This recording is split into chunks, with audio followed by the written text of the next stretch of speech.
Welcome to the War Archive, where wars become stories. For 3,000 years, Ethiopia stood as the only African nation never colonized a biblical kingdom led by the Lion of Judah. It was a symbol of ancient power that even the European empires could not break. Yet in 1974, that legacy didn't just fall, it was erased overnight. What replaced it was not freedom, but a regime that turned a land of holy tradition into a slaughterhouse of the Cold War. A red terror that would consume a generation, starve 1 million people, and leave a shadow that still hangs over the Horn of Africa today. This is the story of how an empire collapsed from within, and the nightmare that followed. On the morning of September 12, 1974, the palace felt strangely hollow, as if the walls themselves understood what was about to happen. A line of young soldiers, rifles slung awkwardly, boots still dusty from the night patrol, marched toward the emperor's private chambers with a stiffness that betrayed their nerves. When they opened the door, Haile Selassie stood quietly beside his desk, wearing a simple dark coat. Instead of royal regalia, his hands folded as if he had been waiting for this moment. He did not resist, did not argue, and did not ask where they were taking him. He simply stepped forward, allowing history to close around him like a tightening fist. Outside, the imperial convoy rolled through Addis Ababa without sirens, without escorts, without ceremony. Residents emerged from doorways and balconies, watching in muted disbelief as the man who had once addressed the League of Nations now sat in the back seat of an unmarked car flanked by soldiers half his age. The streets were silent not out of hatred or triumph, but out of fear, a silent calculation that no one dared to test the will of the armed men who now claimed authority. The monarchy had not fallen with a gunshot or a coup banner, but with a quiet removal that felt almost unreal. The emperor's new quarters, a modest villa inside the military compound, were small enough that his footsteps echoed against the walls.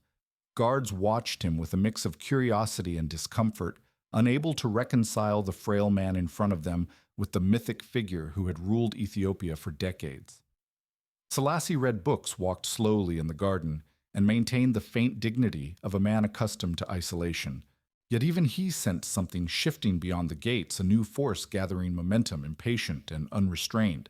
Within days, portraits of him were stripped from government buildings. Newspapers printed editorials mocking the old order, calling the emperor a relic of a world Ethiopia had outgrown. Radio broadcasts celebrated the triumph of the people, though the people had played almost no role in his removal. In a city where every whisper carried risk, his fall felt less like a revolution and more like a disappearance, a nation waking up to find its past quietly erased overnight. And in that stillness, the tremors of a much darker future began to stir. Long before soldiers crossed the palace threshold, Ethiopia had been drifting toward crisis on currents no one could fully control. The capital spoke the language of modernity universities, expanding foreign diplomats praising the emperor's poise, and radio broadcasts celebrating development, but far from Addis Ababa, hunger gnawed at the countryside. In Wollo, entire villages withered under drought, while officials insisted nothing was wrong, and the gulf between imperial imagery and rural reality widened into something unbridgeable. The silence imposed around the famine was not just political, it was a sign that the state no longer understood its own people. In the classrooms of Addis Ababa University, a younger generation no longer accepted the old narratives of divine monarchy and patience through suffering. Students debated land ownership, feudal hierarchy, and socialist theory with a fervor that unsettled imperial ministers.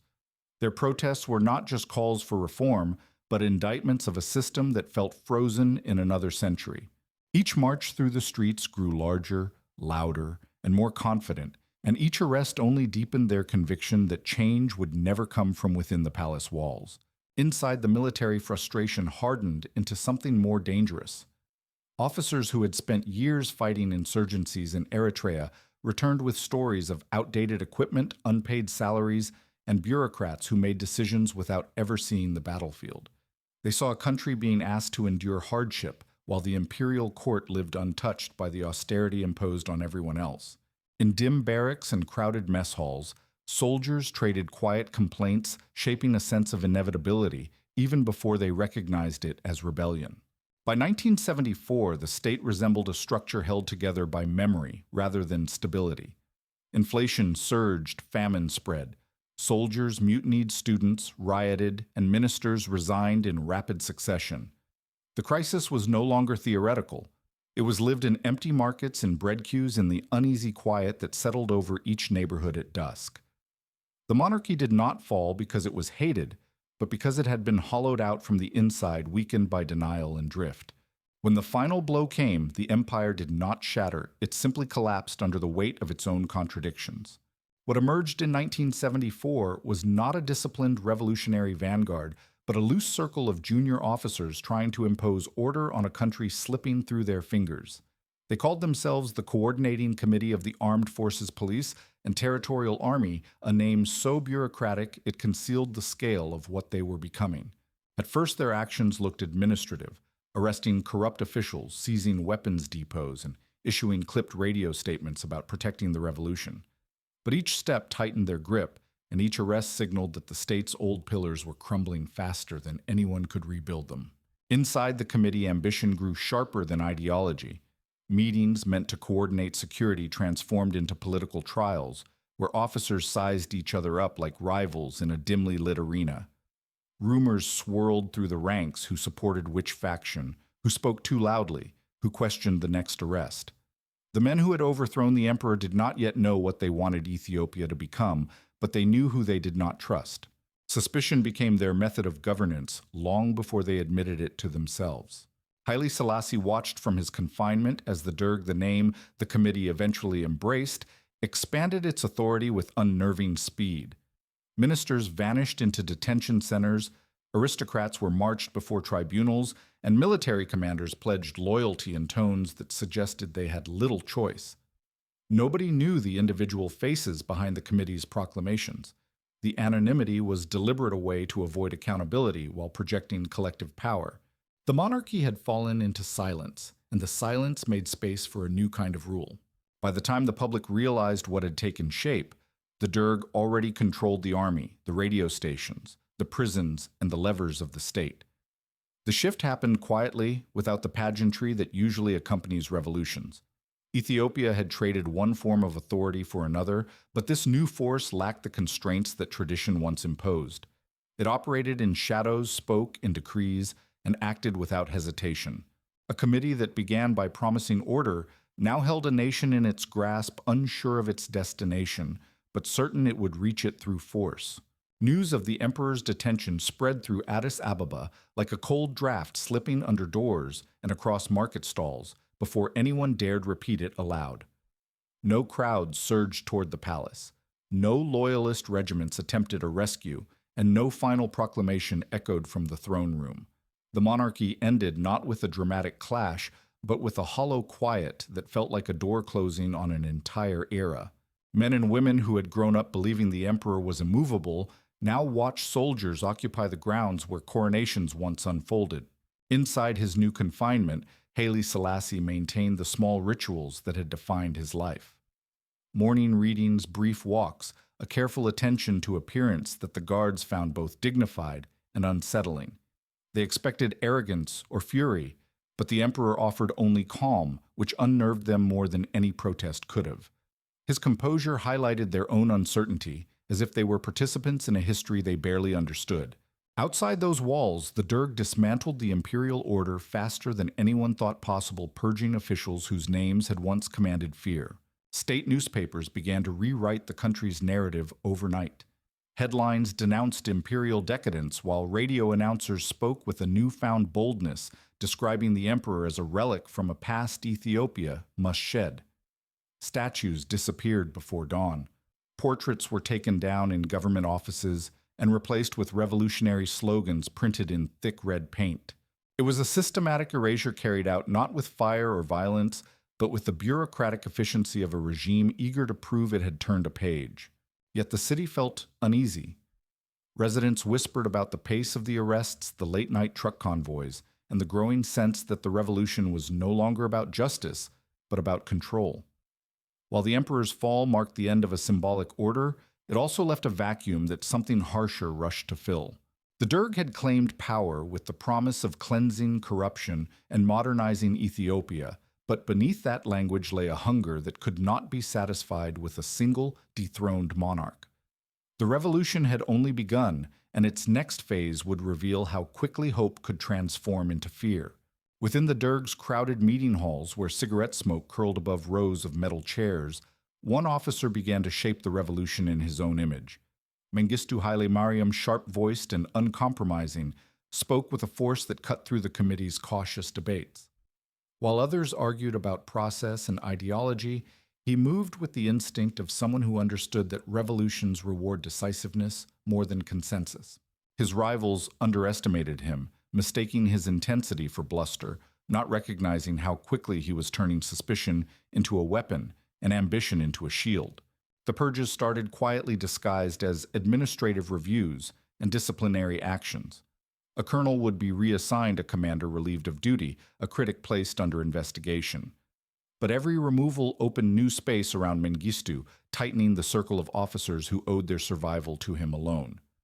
The moment that defined his ascent came during a tense committee session when he slammed bottles of red fluid onto the floor with a crack that echoed through the chamber. The gesture was theatrical, but its meaning was unmistakable. The revolution would be fed by blood, and he intended to decide whose. Outside those rooms, the public saw a different performance. Mengistu appeared on state broadcast delivering speeches that blended Marxist certainty with promises of justice for the poor, speaking as if he alone could redeem Ethiopia from its feudal past. Posters portrayed workers and soldiers marching under red banners, their faces angular and resolute, while slogans championed unity against reactionary forces. The new leader cultivated the image of a stern guardian of the people, even as the machinery of repression tightened behind closed doors. Within the ranks of the military, officers learned to read the unspoken rules that governed survival. Loyalty mattered, but silence mattered more. Men who once debated strategy now weighed every word, aware that even hesitation could be interpreted as treason. The committee that had toppled an emperor was slowly transforming into a hierarchy built around one man's authority and one man's fears. What Mengistu lacked in ideology, he compensated with resolve, and what he lacked in legitimacy, he replaced with force. By early 1977, the Derg no longer resembled the improvisational council that had formed during Ethiopia's crisis. It had become the instrument of a leader convinced he was forging a new nation through discipline and terror. The revolution's rhetoric remained loud and hopeful, but beneath it lay an unspoken truth: Ethiopia had not been liberated. It had been captured, and the man now at its center was preparing to unleash a storm unlike anything the country had endured before. The Red Terror began without a declaration, marked instead by the sudden stillness that settled over Addis Ababa at dawn. Armed squads fanned through neighborhoods, banging on doors and dragging young men into the streets while their families watched in horror. Bodies appeared on street corners before the sun rose, slumped against walls with crude placards accusing them of treason. The message needed no embellishment. The revolution would enforce loyalty with bullets, and grief would be measured by the number of families forced to identify their dead before officials demanded payment for the ammunition used. Universities emptied as students fled or vanished into detention centers where interrogations blended into executions. Youth groups once praised for their activism were hunted down, accused of sabotaging the revolution they had helped ignite. Entire districts learned to walk past corpses without slowing the weight of silence heavier than the fear of being noticed. In the countryside, local committees echoed the capital's brutality, conducting their own interrogations and purges, with a zeal that made the terror feel both centralized and uncontrollable.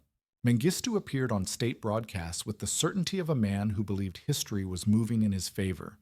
Rallies staged in the capital showcased his dominance, masses of soldiers marching in rigid lines, banners proclaiming the victory of socialism, and choreographed cheers that masked the city's dread. The infamous moment when he smashed bottles of red liquid before a crowd became the defining image of the purge, the symbolic promise that Ethiopia's enemies would be crushed without mercy. In his vision, fear was not a side effect. It was the foundation of order. Behind closed doors, security forces compiled lists, monitored families, and turned suspicion into policy. Neighbors avoided one another, conversations shrank to nods, and the simple act of knocking on a door after dark carried the weight of a death sentence. Parents hid books, letters, and even photographs that might link their families to the wrong ideas. Ethiopia had become a place where survival depended on knowing when to remain silent and when to disappear. By the time the Red Terror reached its peak, thousands had been killed, and countless more had been broken by the uncertainty of whether their names would appear next. The terror reshaped Ethiopia not through ideology, but through the trauma it etched into the minds of an entire generation. It taught the country to whisper, and the whisper would outlast the men who tried to command it. Crates of rifles, artillery pieces, and MiG fighters arrived at Ethiopian ports in a historic airlift valued at $11 billion in today's money, an influx so massive it dwarfed any military aid Africa had ever seen. Alongside them came 15,000 Cuban combat troops and more than 1,500 Soviet military advisors, their presence turning Addis Ababa into a strategic outpost of the Eastern Bloc. The Derg welcomed them as proof that history was on their side, believing that sheer weight of foreign firepower could anchor their revolution. From the capital outward, Ethiopia transformed overnight into a militarized frontier of the Cold War. State propaganda seized the moment with fervor. Murals depicting workers raising red flags replaced imperial emblems, and parades marched through squares in tightly coordinated formations inspired by Moscow and Havana. Radio broadcasts spoke with a new booming confidence about socialist progress and national rebirth, framing the influx of weapons as a testament to international solidarity. Yet beneath the banners and slogans, the Derg's grip on the country depended less on ideology than on the foreign arsenal now stacked in warehouses and airfields. Regional politics shifted with brutal speed. Somalia, once favored by the Soviets, found itself abruptly sidelined, a decision that upended the balance of power in the Ogaden and intensified long-standing rivalries. The Horn of Africa became a chessboard where superpowers played out their ambitions, pulling local actors into battles shaped as much by geopolitics as by history. For Mengistu, the alliance offered the illusion of invincibility, a belief that no rebellion could withstand the firepower of two major communist states. But military aid could not mend the fractures inside Ethiopia. The rebels adapted to the changing landscape, learning to strike convoys, misdirect offensives, and vanish into mountains where tanks struggled to maneuver. The regime's new arsenal became both a strength and a burden, demanding logistics, fuel maintenance, and discipline that the Derg's fractured command structure could not reliably provide. Victory demanded more than hardware. It required legitimacy, something the revolution had rapidly squandered. By the early 1980s, the contradiction at the heart of the Derg's power became impossible to ignore. Ethiopia was armed to the teeth, yet unable to secure the loyalty of its own population. It marched in perfect formation during state parades, but faltered in the unpredictable terrain of real war. And while foreign allies continued their shipments, the country beneath the flags and uniforms was slowly unraveling, a nation that looked formidable from a distance, but fractured up close its future, slipping through the regime's grasp with every passing season. Armed with its new Soviet arsenal, the Derg attempted to reclaim control through sweeping offensives that spanned Ethiopia's mountains, deserts, and plains. In the north, Eritrean fighters entrenched themselves in the cliffs around Nakfa, turning the region into a labyrinth of trenches and fortified caves that resisted even the heaviest artillery barrages. Government broadcasts declared victories, yet soldiers returned from the front haunted by battles where progress was measured in yards, not miles. The rebels fought with a resolve sharpened by years of hardship and a cause that required no propaganda to sustain. In Tigray, the TPLF transformed from a marginal movement into a formidable force that combined guerrilla agility with political acumen. They forged alliances with villagers, built parallel administrations, and struck military convoys with the precision of a group that understood the terrain more intimately than the officers commanding from afar. Government divisions sent to crush them found themselves ambushed on mountain passes or stalled by sabotage supply lines. What the Derg labeled bandits were in reality an emerging army that had mastered both combat and governance. Farther south and east, conflict ignited along additional fronts. The Oromo Liberation Front challenged state authority across broad swaths of territory, while the Ogaden became the site of clashes driven by Somali-backed ambitions and long-standing grievances. The Derg attempted to frame each battle as part of a grand ideological struggle, but the sheer diversity of the uprisings revealed a nation fracturing along lines deeper than politics. Ethiopia's map, once drawn by imperial decree, was being rewritten by war.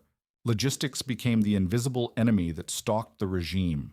Tanks broke down on unforgiving terrain, fuel ran short, and supply convoys stretched over distances that left them vulnerable to ambush. Soldiers rotated from one collapsing front to another, fighting rebels who moved lightly and struck decisively. The vast arsenal delivered by foreign allies created the illusion of overwhelming strength, yet every offensive exposed the same truth: the Derg's command structure was brittle, overstretched, and blind to the realities on the ground. By the early 1980s, the war no longer felt like a series of fronts, but a single suffocating presence that surrounded the country from all sides. Villages measured time by artillery echoes rather than harvest seasons, and families learned to read the sky for dust clouds signaling troop movements. Ethiopia was still a nation on the map, but in lived experience it had become a battlefield held together by exhaustion. The Derg had sought to impose order through force, yet its own war had grown too large, too costly, and too relentless to control a conflict spreading across every horizon as the regime's power steadily thinned. The drought that struck northern Ethiopia in the early 1980s might have been survivable, as the region had endured harsh seasons before. What transformed it into a catastrophe was the machinery of a state at war with its own people. As crops failed and wells receded, the Derg tightened military blockades around rebel-held areas, restricting food shipments, confiscating grain, and redirecting aid toward communities deemed politically reliable. Families abandoned their villages in long, silent columns, walking south in search of aid stations they had only heard about through rumor. Many never reached them. Soldiers turned some away, fearing that relief would strengthen the rebels, while others were relocated under the government's forced resettlement program, scattered hundreds of miles from their homes with little preparation or support. Fields that might have recovered were left untouched, and livestock died beside roads where only military convoys were allowed to pass. By the time foreign journalists captured the first images of emaciated children and hollow-eyed mothers, the suffering had already become immeasurable. International outrage surged, culminating in global campaigns and the massive Live Aid mobilization. Planes carrying food and medicine arrived in waves, but aid workers found themselves navigating a landscape thick with bureaucracy checkpoints and political suspicion, even as the Derg sought to shape relief efforts to align with its war against the rebels. While the world sent aid, Mengistu was spending nearly 46% of Ethiopia's entire GDP on the military to fight a war he was losing, leaving pennies for the starving population. In the highlands of Tigray and Wollo, entire communities faded into dust. Survivors described nights when the wind carried no sound except the rustle of bodies being wrapped for burial. Local elders who had once presided over weddings and harvest festivals now counted the dead with the weary cadence of men reciting losses too large to grasp. A famine born of drought had been magnified by indifference and fear until it became a stain on the nation's conscience that no proclamation could erase. By 1985, more than 1 million lives had been lost, and Ethiopia's landscape was dotted with graves that no one would ever mark. The famine stripped away the last vestiges of credibility the Derg once claimed, revealing a regime willing to let its people perish to maintain its grip on power. The scars left by those years would linger in memory long after the war ended, a reminder that devastation does not always come from the sky. Sometimes it is crafted by human hands. As famine hollowed the countryside and the Derg stretched its forces across too many fronts, the rebel movements that had once fought in isolation began to converge in purpose. The TPLF deepened its foothold in the highlands, seizing supply routes and capturing garrisons whose exhausted soldiers no longer believed the war could be won. In Eritrea, the EPLF advanced with a precision born from years of disciplined struggle, cutting off strategic corridors and isolating entire divisions of government troops. Each rebel victory carried the weight of inevitability, a quiet signal that the tide had irreversibly turned. Mengistu's purges accelerated as the battlefield deteriorated, consuming officers who voiced doubts or reported losses too candidly. Competent commanders disappeared into prisons, replaced by loyalists whose inexperience showed in every failed operation. Units deployed to the front lines found themselves unsupported, undersupplied, and unable to match forces who knew how to fight with limited resources. What the rebels lacked in firepower, they compensated with cohesion and an unbroken sense of mission that contrasted sharply with the regime's spiraling paranoia. The army's morale eroded with each defeat. Soldiers deserted in growing numbers, slipping into the night, rather than return to battles they saw as meaningless. Others surrendered to rebel units, hoping for mercy, rather than dying for a government that had abandoned their families to hunger. Convoys that once traveled in long columns now moved in small, jittery groups, their commanders unsure whether the next ridge concealed an ambush or another garrison lost to defection.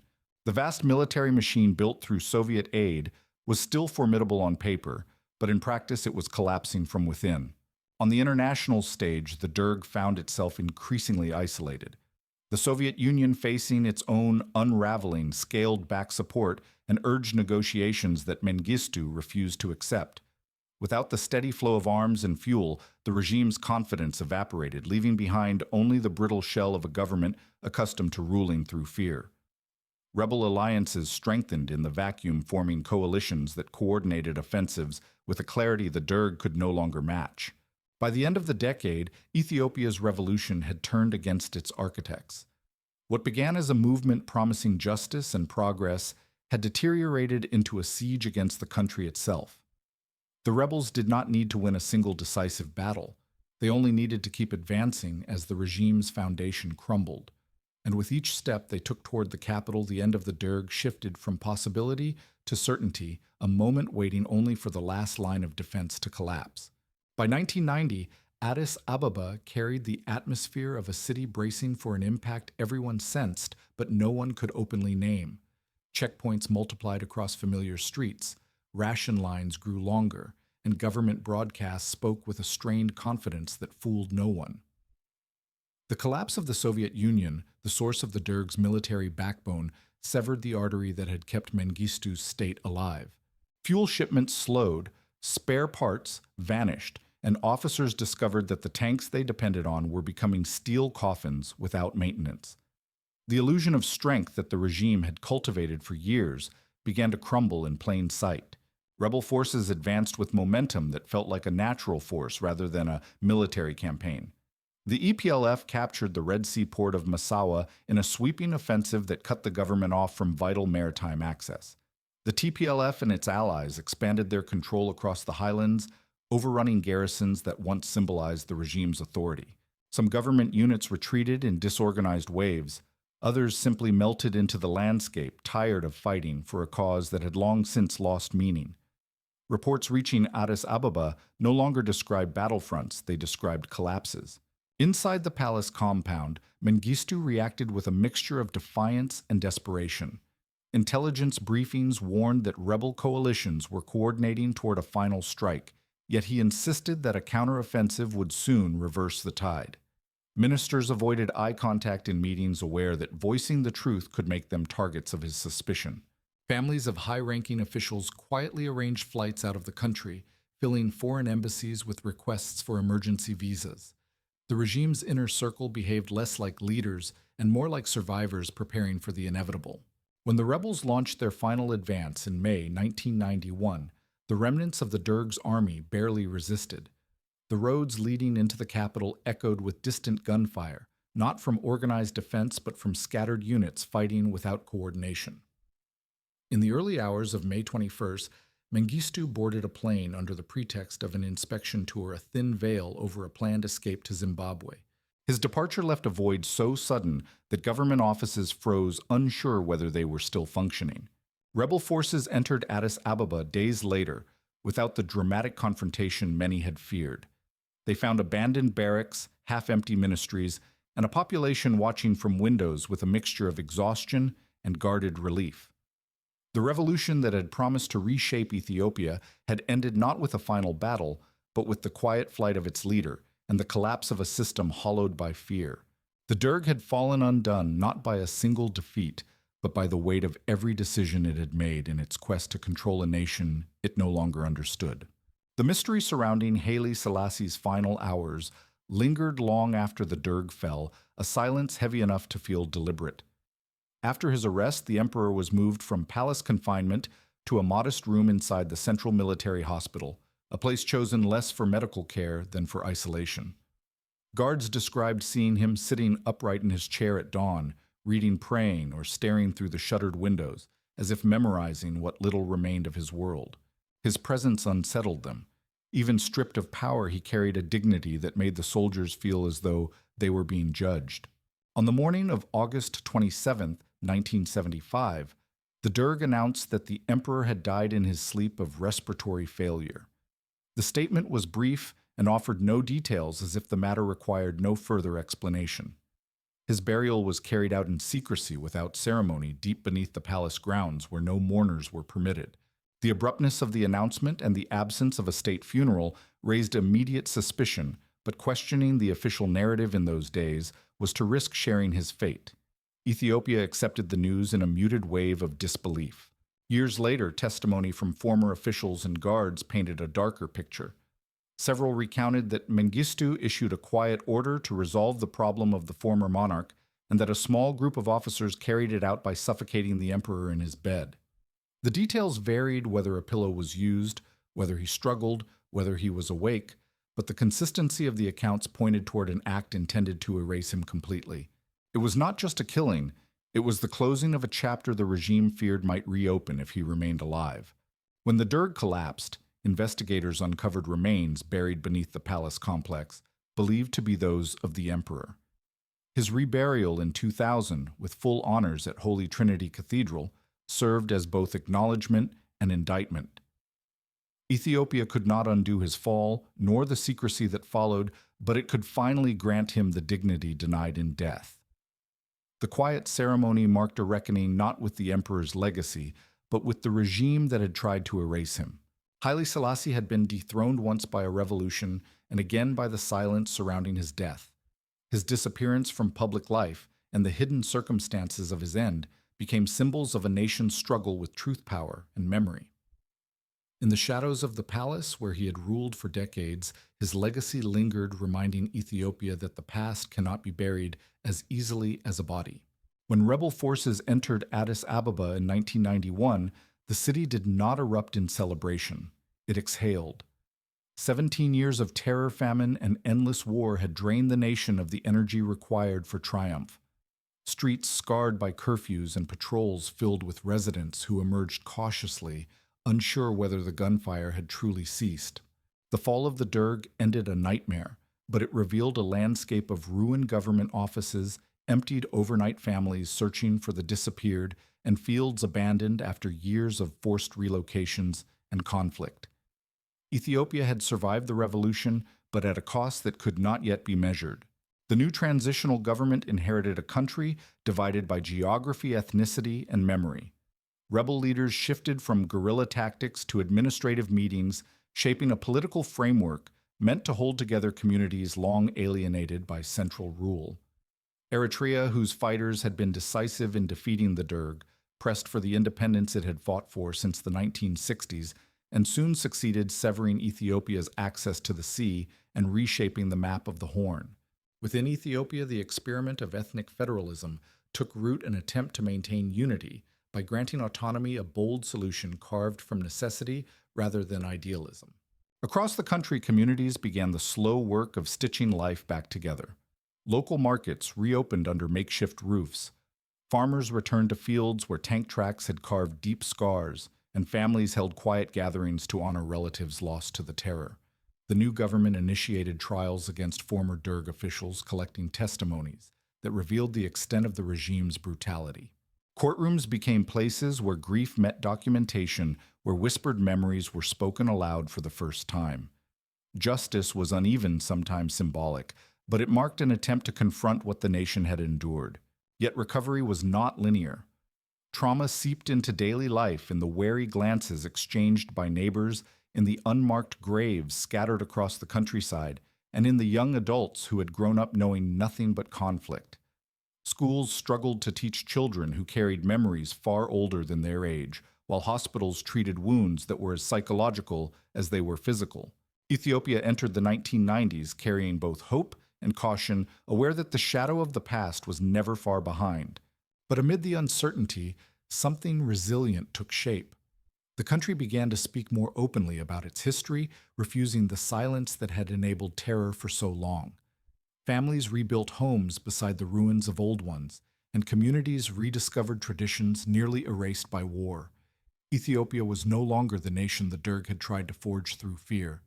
It was a country determined to rebuild on its own terms moving forward, even as it carried the weight of everything it had survived. Even after the Derg collapsed and its leaders fled or stood trial, Ethiopia lived in the echo of what the revolution had carved into its bones.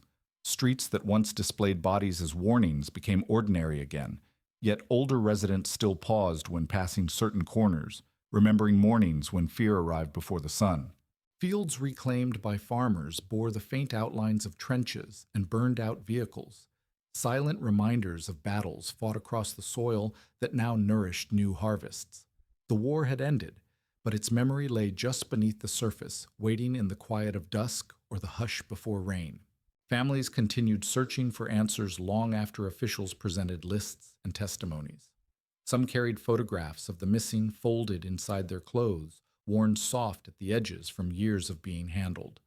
Others tended graves without certainty, honoring the dead they believed were buried there, while knowing the truth might lie elsewhere. The scars of the Red Terror did not fade with time. They settled into the country's rhythm, shaping how people trusted, how they feared, and how they hoped. The silence enforced during those years had lifted, but the habit of caution lingered. The political landscape that emerged after the war bore the imprint of the conflict that preceded it. Ethnic federalism attempted to balance autonomy and unity, creating a system meant to prevent the concentration of power that had fueled past abuses. Yet this structure also carried its own tensions as communities navigated the delicate boundaries between identity and governance. Former rebels became administrators, walking the thin line between liberation and authority. Ethiopia moved forward, but never far from the lessons written in its recent past. Artists, writers, and scholars began to reclaim the narrative the Derg had tried to silence. Books documented the terror plays, depicted the famine, and songs carried the names of those lost to the violence. Memory became a form of resistance, ensuring that the stories of the disappeared would not be consumed by the passage of time. In museums and memorials, visitors walked through exhibits that forced the country to reckon with itself, not to reopen old wounds, but to acknowledge them with honesty. The Ethiopian Civil War ended in 1991, but its shadow stretches deliberately across the decades that followed. It endures in the quiet resilience of communities that rebuilt from nothing, in the caution that tempers political ambition, and in the determination to prevent the return of fear as a governing force. The fall of Haile Selassie, the rise of Mengistu, the Red Terror, the famine, and the collapse of the Derg form a sequence of events that reshaped Ethiopia in ways that still echo today. The war may be over, but its imprint remains a reminder of how easily a nation can fracture when power is fueled by fear, and how long it takes to heal once the guns fall silent.